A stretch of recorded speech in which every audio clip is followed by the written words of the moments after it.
Hello mga kasayers! Panibagong buhay, panibagong chismis! So for today's video no, so nagkuha day ko ani og kining butong kay gusto ko mag buko salad. Unsa tawag ana basta mao na to. Since niaging adlaw pa mi gusto mag-crave og kining butong nga naay kanang gatas kay syempre kanang gusto na mo kanang nay tamis-tamis ba dawi mi magkaon tapos nami kanang panghimagas gud nga tamis mo na kay syempre among nga Diyos ko basta.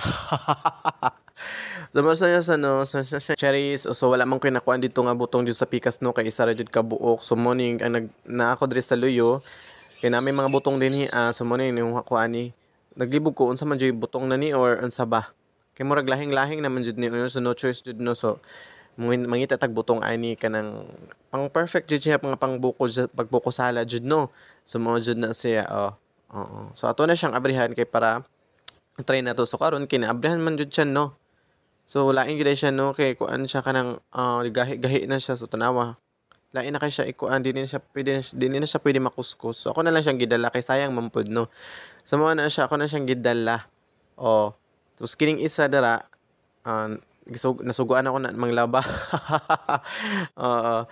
So man ako na nang giabrihan. So ang tubig la akong gikuha tapos nagkuan po ko ani sa man akong gibuhat diri.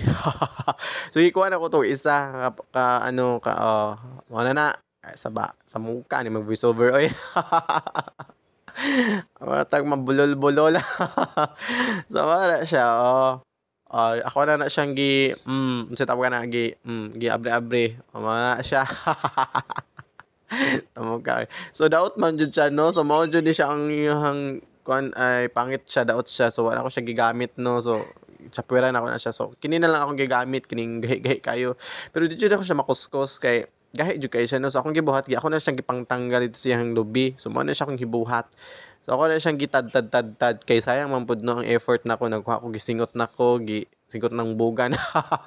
So mo na ni siya ang iyang result. So mo na ni siya ako na ni siyang gibutngan og kining ice cream na powder kay para mas creamy no so kay ganam ko ice cream vanilla flavor man po to siya. So tapos nagdagdag po ko ani og condense. So ako na siyang giukay-ukay. Syempre usaon ba di ay no so nagdagdag pud ko ani og gulaman nga white kining puti. Syempre dili ko gusto kaning nay color gusto na ko plain. OA lang no. O man siya ako na siyang mekos na siya. So no, di na siya matawag mekos kay kutsara na ko na no. Kay very biya jud ko char. Ang so mo na ni no. So mo na siya ang finished product jud. So murag na lagkitan mo jud kay very tamis jud kay no. So ako na siyang gidagdagan og kanang tubig na siya sa butong. So mo na siya akong gidagdagan